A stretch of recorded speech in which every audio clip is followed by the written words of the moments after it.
Pues aquí vamos a dar la segunda parte de, de la historia de la salvación con como explicación de la Biblia usando el canon judío. Y la última vez habíamos visto, en la primera parte vimos el Pentateuco o la Torá, los primeros 5 libros que forman una unidad que termina con Deuteronomio, y hablamos algo de Deuteronomio y vamos a hablar más de Deuteronomio en esta sesión, que por cierto estaba pensando, y yo creo que me propongo hacer 5 partes. Esta segunda va a tratar de lo que sigue a Deuteronomio, que son los profetas anteriores, según el canon judío: Josué, Jueces, Samuel y Reyes.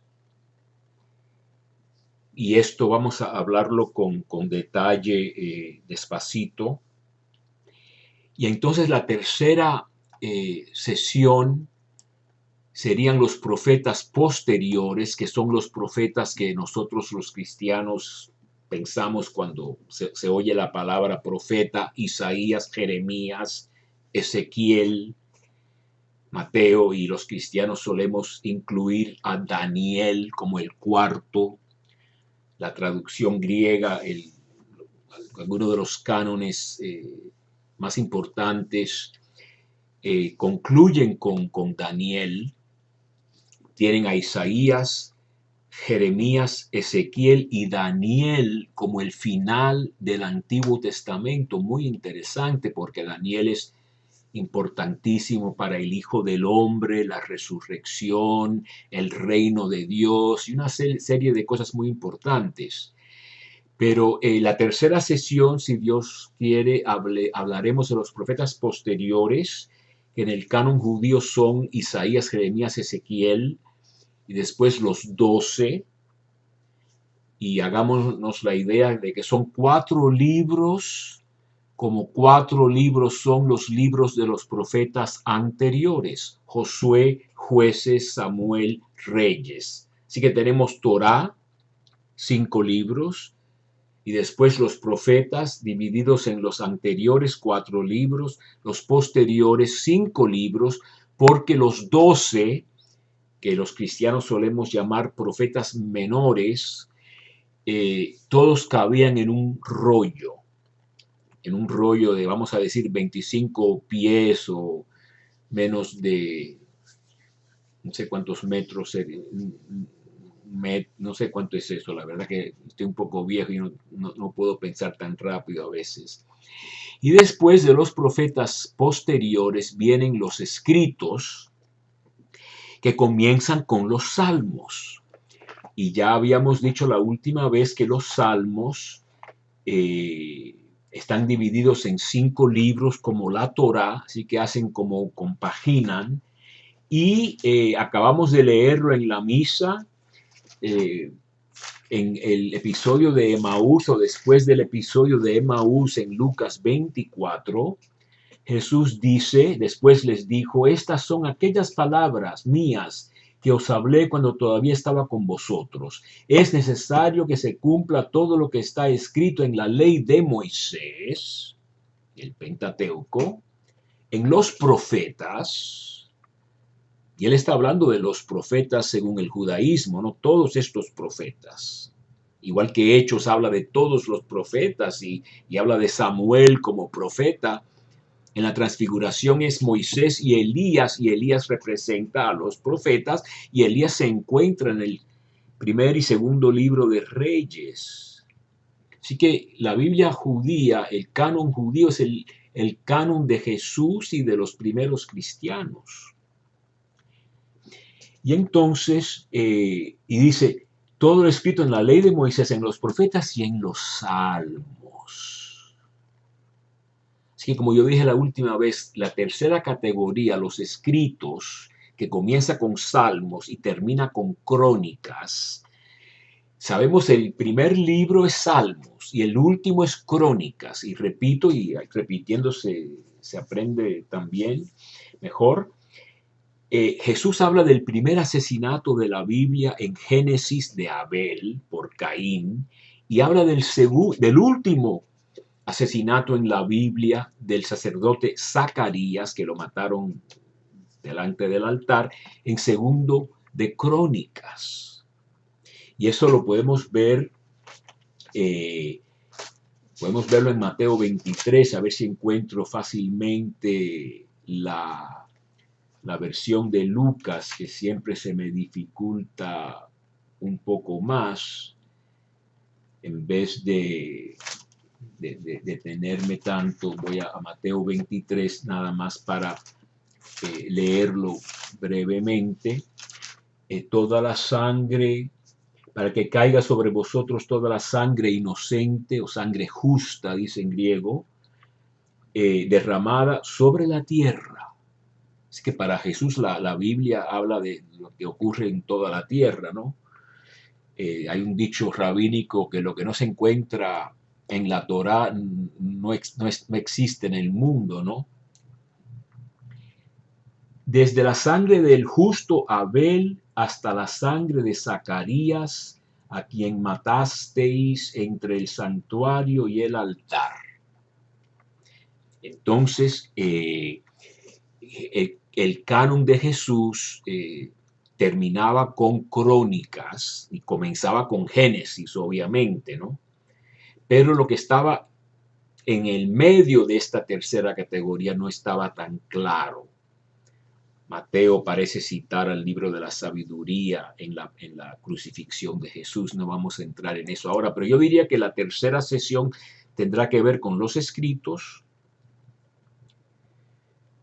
o mejor dicho, la tercera será con los profetas posteriores, la cuarta con los escritos y la quinta el Nuevo Testamento, pero no sé cómo proseguirá todo esto, ¿verdad? Entonces hablábamos del libro del Deuteronomio, un libro muy importante, muy interesante, que tiene lugar en un solo día, el último día de la muerte de Moisés. Están en tierra impura, la antesala de la entrada a la tierra prometida. Está en las estepas de Moab, donde ahí hubo el último reventón de la fornicación con una moabita, con las moabitas, etcétera, en Números 25, y un sacerdote traspasa a los fornicadores, etcétera, están fornicando en la tienda del encuentro prácticamente. Y entonces el Pentateuco termina adrede, a propósito, con un final que no es final, es sala de espera. Pero también es el Deuteronomio, la segunda ley, o el repasar todo lo que ha sucedido anteriormente en la Torá, para que recapacite Israel de que habían roto la alianza.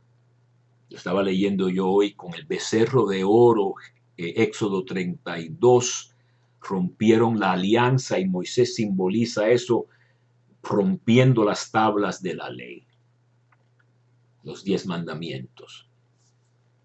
Y entonces Deuteronomio es un discurso que da Moisés, quizá dividido en 22 partes o en las partes que los expertos quieran encontrar, en el cual repasa toda la historia y les dice que no entrarán, ya se repite esto de Números, no entrarán a la tierra prometida excepto los más jovencitos que no conocen ni el bien ni el mal, guiados por Josué y Caleb, un extranjero.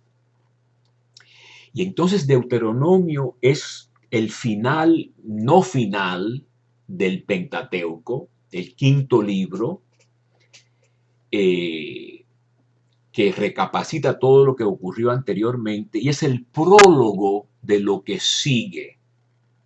Porque ya Moisés está profetizando que los israelitas van a romper la alianza cuando entren a la tierra prometida. Así que se cumple la promesa de la tierra prometida en el 6º libro, Josué. Y si Josué hubiera sido el final de la ley sería hexateuco, 6 rollos, en vez de pentateuco, 5 rollos. Pero adrede no se concluyó la Torá con un final feliz de entrar a la tierra y dividirla entre las tribus, porque ese final feliz es falso. Entran a la tierra en Josué y la pierden en Reyes. La promesa de la tierra está en grave problema por haber roto la alianza. Y así termina Deuteronomio. Si ustedes siguen la ley de Dios y cumplen su alianza, estas son las bendiciones. Deuteronomio 28, bien cortas. Pero si rompen la alianza, estas son las maldiciones y son bien largas y describen todo lo que sucede en Babilonia, etc. Los llevarán a ustedes y al rey que hayan puesto sobre ustedes. Eso lo vamos a ver un poco hoy, ¿no? Cuando Israel pide a un rey. Y irán a una nación extranjera. Tierra impura como están ahora en Moab. Y se cumplirán todas estas maldiciones. Y la última es bien interesante. Dice, Yahvé volverá a llevarte a Egipto. Ustedes en el desierto se quejaron de que extrañaban las carnes y las cebollas y los pepinos de Egipto. Pues bien, por romper la alianza van a regresar a Egipto, se va a deshacer toda la liberación del Éxodo, la obra de salvación de Dios por culpa de ustedes, y comenzarán de nuevo, tabula rasa, en Egipto de nuevo como esclavos, solo que esta vez peor, porque la primera vez eran esclavos. Esta segunda vez volverán a Egipto y se ofrecerán en venta a vuestros enemigos como esclavos y esclavas, pero nadie los comprará. Así que ni siquiera tienen la oportunidad de comer como un esclavo, porque ni siquiera esa opción está asequible.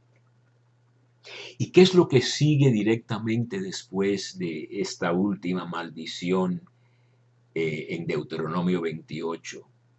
Sigue lo que podemos llamar la nueva alianza. Porque dice, estas son las palabras de la alianza, algo que ya había dicho Moisés, estas son las palabras de la ley. Estas son las palabras de la alianza que Yahvé mandó a Moisés concluir con los israelitas en el país de Moab, aparte de la alianza que había concluido con ellos en el Horeb. Es el nombre que le gusta a los deuteronomistas, a los autores o al movimiento detrás de Deuteronomio y de lo que sigue, que vamos a verlo hoy. Prefieren no decir Sin, la diosa de la luna de Babilonia. Prefieren decir Horeb. Es una palabra misteriosa para el mismo monte Sinaí de la alianza. Así que dice que no habían entendido hasta ese día de hoy, hablándoles Moisés. Pero ahora sí Yahvé les dará corazón para entender y ojos para ver y oídos para oír. Deuteronomio 29, el capítulo que sigue a las maldiciones. Es la nueva alianza de Jeremías 31. El único lugar que aparece en la Biblia hebrea o la Biblia judía o el Antiguo Testamento, la expresión Haberit Hadashah, nueva alianza, es en Jeremías 31. Alianza eterna aparece en Isaías, Ezequiel y otros lugares.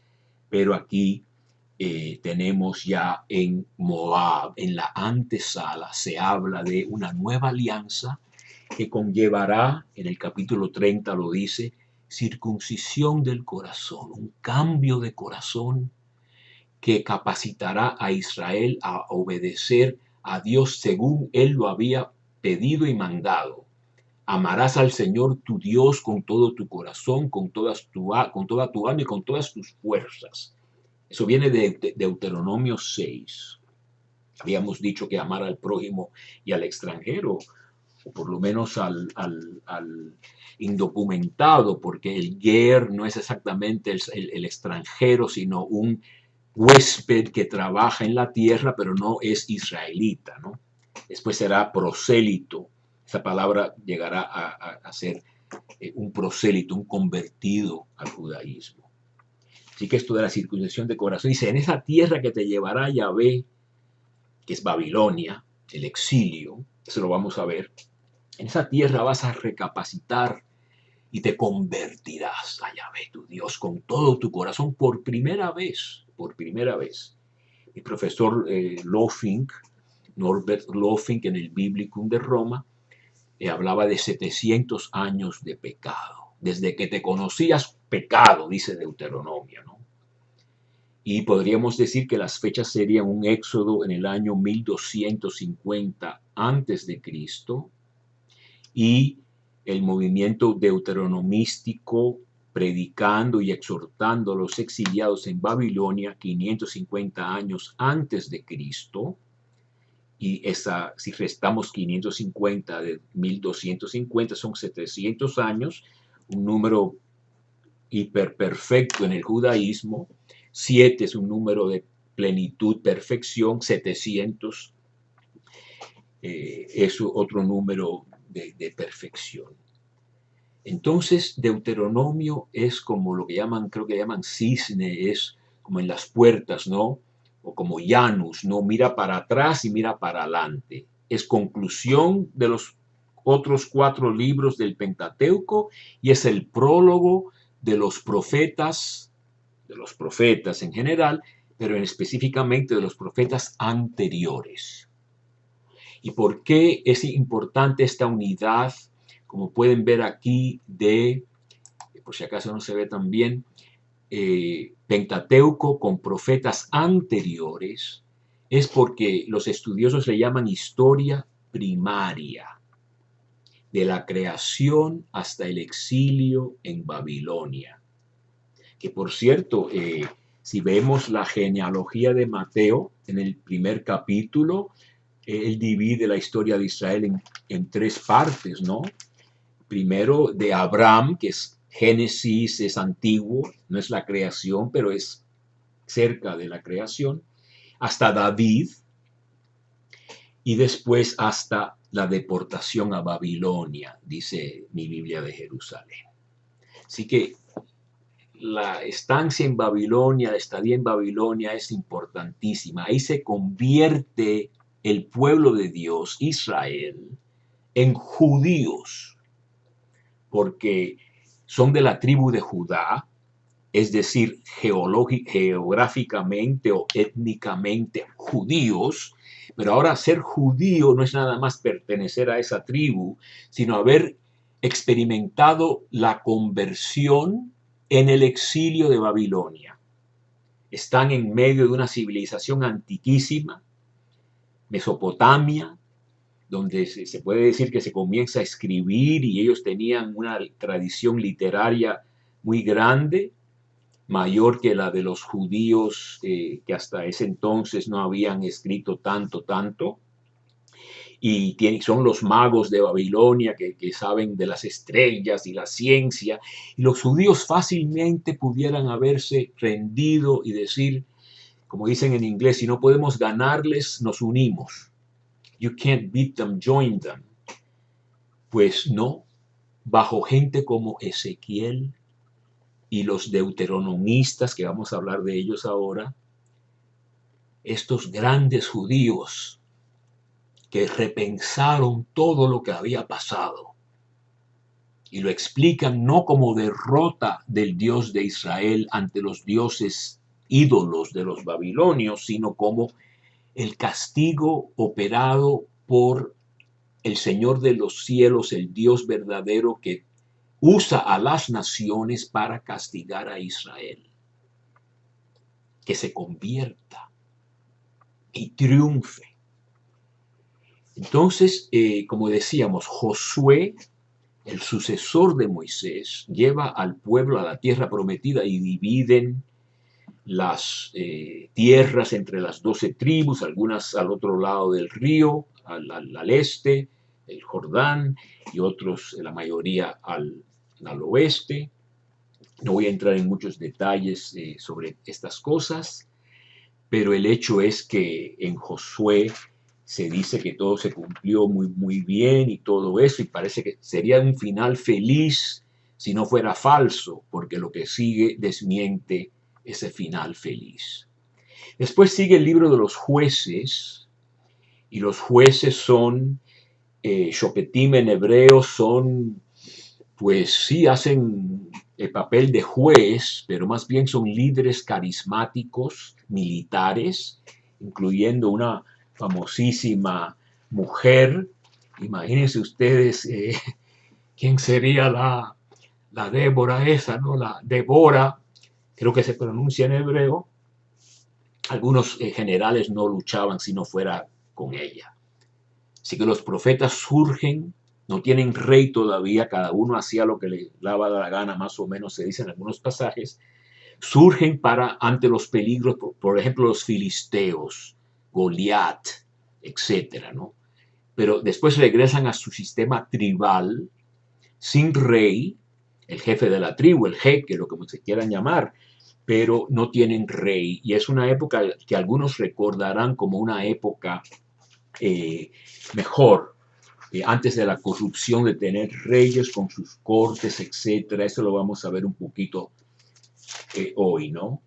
Está lo que se llama el apólogo de Jotam, que todos los árboles, se les pregunta a todos los árboles si quieren ser rey y todos dicen que no. ¿Para qué ser rey y arruinarme si yo soy el olivo y doy un buen fruto? Y el arbusto más peor es el que dice yo me apunto para ser rey. Así que es una fábula, vamos a decir, para decir que eso de los reyes no va muy bien, ¿no? Los profetas anteriores es una unidad que yo no sé quiénes escuchan estos videos, pero para los estudiosos es muy conocido, que es obra de una escuela que se llaman los deuteronomistas. Son los responsables del libro del Deuteronomio y de los profetas anteriores, y conocemos muy bien su teología y su manera de abordar las cosas, que es diferente de la escuela sacerdotal. Así que es una unidad, profetas anteriores, también podemos llamarla la historia deuteronomista o deuteronómica. Se basa completamente en varios puntos. Dios hizo una alianza que tiene sabor de pacto. No es una promesa como en la escuela sacerdotal, una promesa a Abraham o una promesa a Noé, que es una promesa, no tiene obligación de la otra parte que recibe la promesa. Dios da la promesa, eterna alianza, cuando el diluvio, etcétera. Pero esta alianza se puede romper y tiene consecuencias como cualquier contrato que se rompe, te llevan a corte por incumplimiento del contrato. Y Dios advirtió repetidamente a su pueblo, Israel, de que estaban violando la alianza y que esas maldiciones del Deuteronomio 28 se iban a cumplir, y no hicieron caso. Y el profeta que repite eso o sigue eso muy bien es Jeremías, que es el profeta muy vinculado a la escuela deuteronomista. Repetidamente dice en el capítulo 7, les mandé que escucharan mi voz por medio de los profetas y no escucharon, etc. Y es precisamente ese capítulo 7 de Jeremías, dice que la tierra quedará desolada, arrasada, completamente borrada, vamos a decir, el templo destruido. Entonces, los jueces es un tiempo en que cada uno hacía lo que le daba la gana. Ahí surge Samuel, por ejemplo, unge a David, Y eso es muy interesante, ¿verdad? Porque si fuéramos al primer libro de Samuel, capítulo 8, es cuando el pueblo pide un rey. Y eso no le gusta para nada a Samuel. Y el mismo Yahvé Dios dice a Samuel, haz caso de lo que te pide el pueblo, porque no es a ti a quien están rechazando, sino a mí como rey sobre ellos. Entonces Samuel le tienes que explicar al pueblo lo que llaman la ley del rey o el protocolo del rey, el mishpat del rey, que les cobrará impuestos, tomará a sus hijos e hijas para que les sirvan en la corte, tendrá una mesa grande con los amigotes y amigotas y los impuestos serán horribles. Pero ustedes han pedido el rey, ahí va su rey. Y resulta que el juicio de esta escuela deuteronomista en estos libros, especialmente de Samuel y Reyes, es que todos los reyes fueron malos prácticamente, excepto David. Yo diría que solo David, Ezequías y Josías. Salomón, el hijo de David, comienza muy sabio, pero famosamente en el primer libro de Reyes, capítulo 11, que mencionamos la última vez brevemente, le gustaban tanto las mujeres a Salomón que tuvo 700 princesas mujeres, esposas, y 300 concubinas, para redondear el número a 1000 mujeres. Y el problema con esto no es principalmente la lujuria o el sexo, sino tantas extranjeras. En la ancianidad de Salomón, sus mujeres inclinaron su corazón tras otros dioses, y su corazón no fue por entero de Yahvé su Dios, como el corazón de David su padre.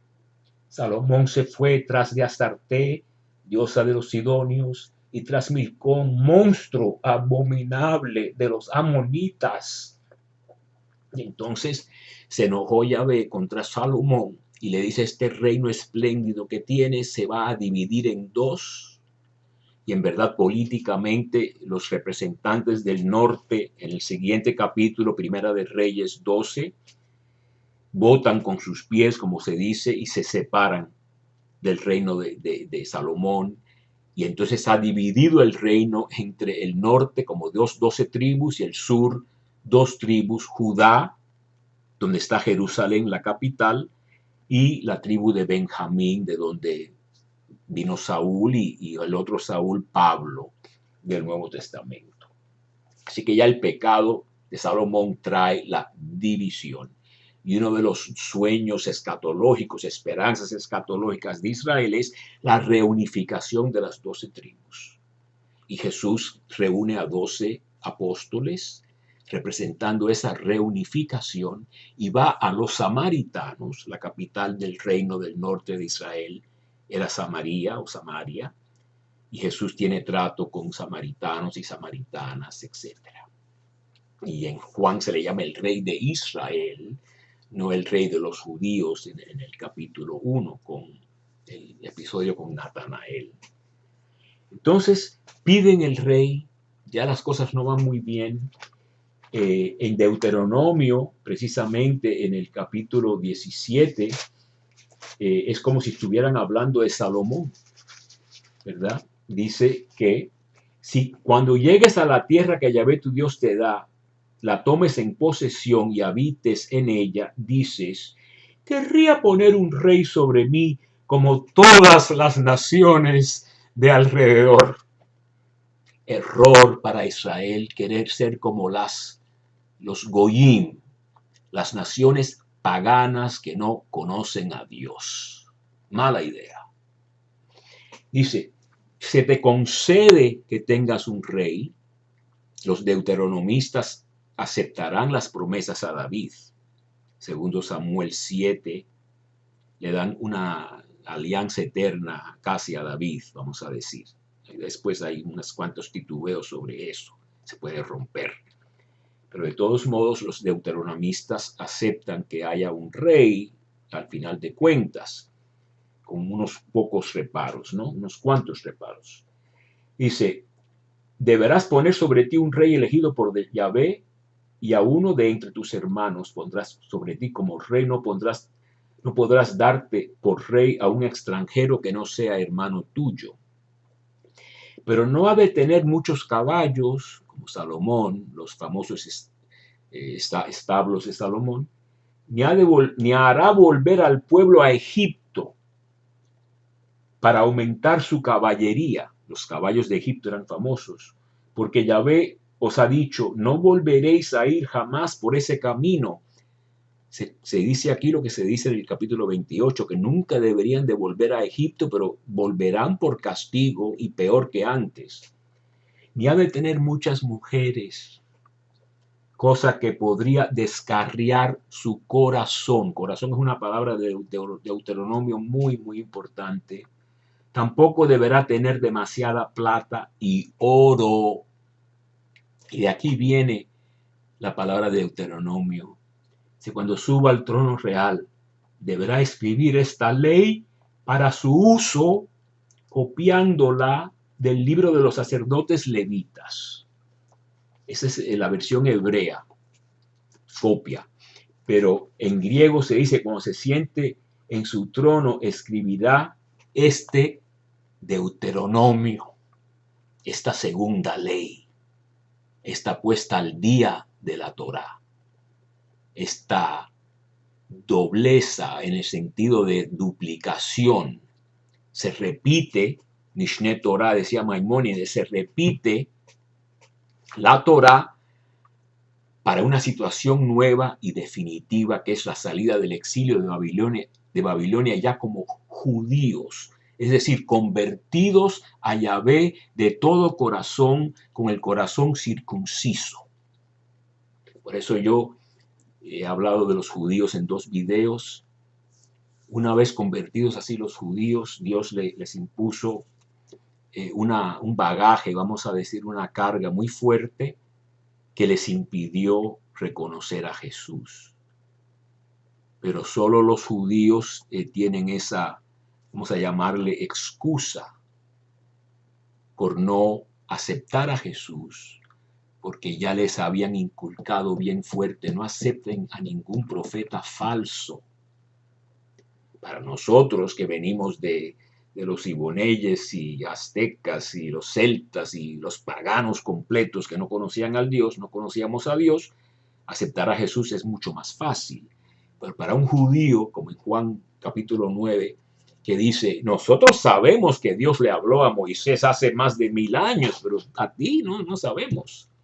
Y claro, el evangelista dice en todo momento, pero con estas obras que hizo, estos signos, estos milagros, ¿cómo es que no los reconocieron?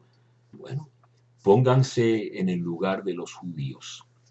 Yo creo que la Iglesia Católica en su magisterio ha llegado a aceptar esa situación. El Papa Benedicto lo dijo, que la conversión de los judíos está en manos de Dios, como dijo San Bernardo de Claraval. Entonces, comenzando con el 1 de Samuel, tenemos ya fallas de los reyes. Saúl resulta ser un rey malo, después persigue a David, después llega el 2 libro de Samuel. Aquí mi Biblia de Jerusalén lo pone de corrida, ¿no? Es decir, en el judaísmo es el libro de Samuel, y ahí tenemos, empiezan a ver los pecados de los reyes, pero en el capítulo 7 del 2 de Samuel encontramos algo que vamos a ver después con los profetas posteriores y con los escritos también. Esta alianza con David, única.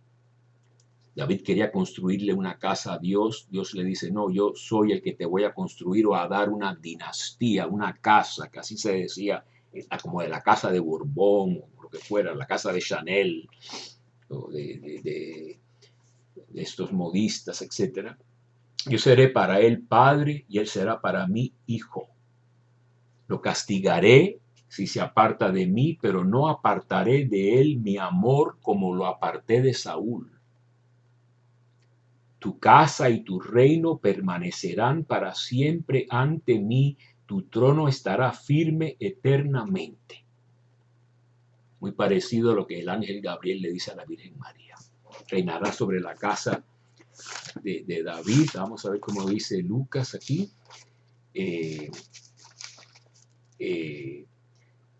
El Señor Dios le dará el trono de David su padre, reinará sobre la casa de Jacob por los siglos y su reino no tendrá fin. Y es cuando María le dice, ¿cómo será esto? Etcétera. Entonces comienzan los reyes malos estos, los hijos de David se vuelven contra él, etcétera, una serie de desastres. Y pasamos al segundo al libro de los reyes, y ahí, para no detenerme mucho, está el ciclo de Elías, muy interesante, en el capítulo 17 de primer libro de Reyes comienza. Y estamos hablando del año 850 antes de Cristo. Ya se había dividido el reino con Salomón, aproximadamente el año 922 antes de Cristo. Como yo les dije la última vez, yo tengo un sitio web que lo pueden buscar, bibleexplainer.com. Escritos en español tengo estas cosas, y entre las cosas que tengo es fechas importantes de la Biblia, ¿no? Fechas importantes del periodo bíblico, solo una página, y ahí podrían ver las cosas importantes de las fechas importantes del Antiguo Testamento, vamos a decir, y del Nuevo un poco también. Entonces, ¿qué sucede con reyes? Lo que sucede es que siguen pecando. Estos reinos divididos, los dos son malos. En el sur, después de David, en tiempos del profeta Isaías, surge Ezequías, que es un reformador y que es considerado uno de los reyes buenos, de los tres más o menos que hay. Y después también en el año, y eso es alrededor del año 700, la época de medio, hacia finales de la profecía de Isaías de Jerusalén. Pero después, en el año 622, surge otro rey llamado Josías, que es en inglés dirían el darling, ¿no? El niño querido de los deuteronomistas. Lo crían desde que tiene como 8 años, sube al trono a los 8 años. Y cuando ya tiene como 18 años ya es un deuteronomista convencido, es decir, un Yahvé purista. Solo Dios, un solo Dios, un solo pueblo, un solo templo. No sacrificar aquí y allá, centralizarlo. Deuteronomio se considera el libro y el movimiento judío que todavía es la realidad. Un solo Dios, un solo pueblo, un solo lugar donde adorar a Dios. Entonces Josías hace una gran reforma en el año 622. Es un rey de Judá, obviamente. El reino del norte ha desaparecido. Se puede leer eso en el segundo libro de los Reyes, capítulo 17, que habla del origen de los samaritanos como gente mezclada del norte de Israel, de la antigua capital, toma su nombre, Samaria, del reino del norte. Y con Josías, allá por el segundo libro de Reyes, capítulo 22, en el año 622, hace esta gran reforma. Pero esta reforma se viene abajo cuando Josías, como José Martí, el apóstol de Cuba, salió a batalla con el rey de Egipto, y el primer tiro, yo creo que lanzaron, le dieron a él y lo mató. Lo mató en Megiddo, el faraón Neco. O sea, con la muerte de Josías se viene abajo la última esperanza de Israel. Yo creo que en ese momento, en el 609 antes de Cristo, es cuando comienza la profecía de Jeremías, que, como dije, estaba bien vinculado con la escuela deuteronómica y por tanto con Josías. Pero ahora hace falta que Jeremías entre en el escenario porque el pueblo está muy mal y ya se acerca la catástrofe final de la destrucción del templo y la deportación de todas las clases dirigentes y de toda la mano de obra capacitada, ¿no? Los trabajadores con talentos especiales o de entrenamiento especial y se los llevan a Babilonia. Y así termina la historia primaria, así termina el segundo de Reyes, así terminan los profetas anteriores. He dicho lo mismo de diferentes maneras. Y muy interesante, estos libros fueron escritos, fueron tocados aquí y allá, editados, se añadía, se quitaba, quizá normalmente se añadía y no se quitaba. Pero fíjense lo que puso un gran editor hacia el final de esta historia primaria, hacia el final del segundo de Reyes, hacia el final de los profetas anteriores. He dicho lo mismo de tres maneras. Dice: entonces todo el pueblo, desde el más pequeño al más grande, y los jefes de tropas, se levantaron y se fueron a Egipto porque tuvieron miedo de los caldeos, es decir, del imperio neobabilónico. Fíjense qué curioso, el libro ha narrado cómo se llevaron en diferentes deportaciones, como 3 grandes deportaciones, a esta gente a Babilonia, no a Egipto, a Babilonia. A Egipto fue un pequeño grupo que secuestraron a Jeremías y se lo llevaron a Babilonia. Pero fíjense lo que el editor ha puesto, que en verdad todos regresaron a Egipto. ¿Por qué? Porque así se cumple la última maldición de Deuteronomio. Regresarán a Egipto, a ese lugar donde nunca jamás deberían haber vuelto, porque salieron de esclavo, como esclavos de Egipto. Yo los rescaté y ustedes deshicieron mi salvación. Pero esta vez va a ser peor, más peor, porque tratarán de regresar a su condición de esclavos vendiéndose y nadie comprará.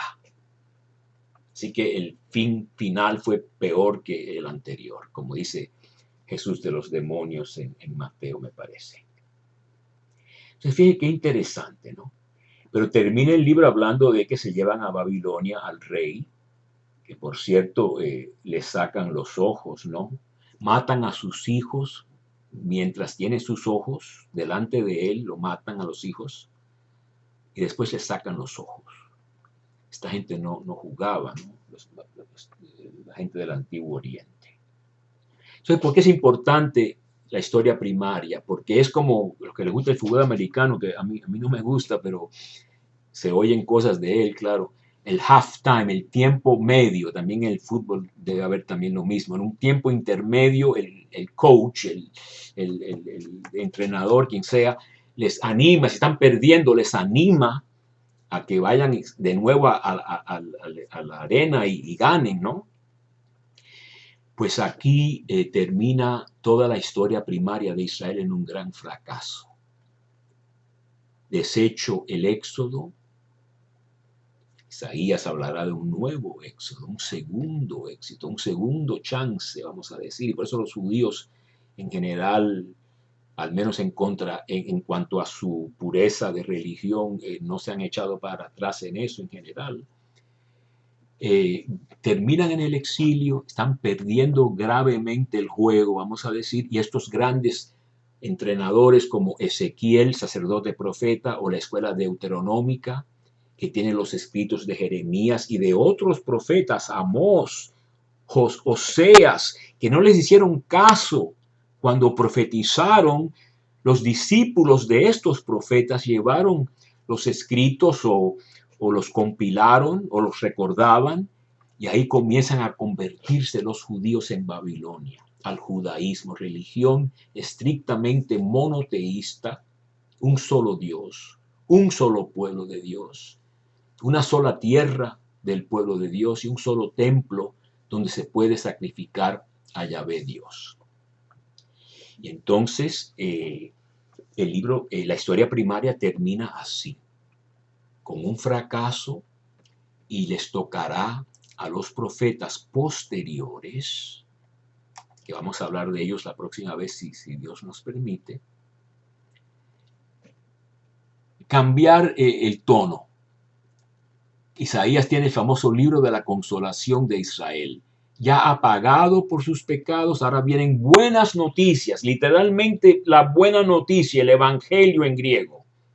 La buena noticia es que salen del exilio, regresan a la tierra prometida. Es como un jubileo. Deudas canceladas, lo hablamos de Levítico 25 la última vez, en el Pentateuco. Deudas canceladas, esclavos libres, regresan a su hogar, a su tierra. En el día de la expiación es que se celebra este jubileo. Y entonces vamos a ver de qué se tratan estos profetas, que son los profetas que nosotros pensamos cuando pensamos de profetas, pero yo he tratado de explicar hoy cómo es que los profetas anteriores son importantes. Por cierto, es una expresión que aparece en el libro de Zacarías, etc. Los profetas de antaño a veces traducen, etc. ¿no? Entonces yo con eso ya no quiero alargarme más, pero seguiremos con la tercera parte, que serán los profetas posteriores, nuestros profetas, digamos, y después la cuarta parte, los escritos, los salmos y demás escritos, y después yo diría que el Nuevo Testamento, Jesús, lo que representa Jesús, y veremos cómo marchan las cosas y si hace falta seguir o no, o si no, a mí se me ha ocurrido dedicar sesiones, videos, a, por ejemplo, un libro, por ejemplo, Isaías, o parte del libro de Isaías, o Daniel, o Deuteronomio mismo, etcétera, ¿no? Así que ahí espero vernos.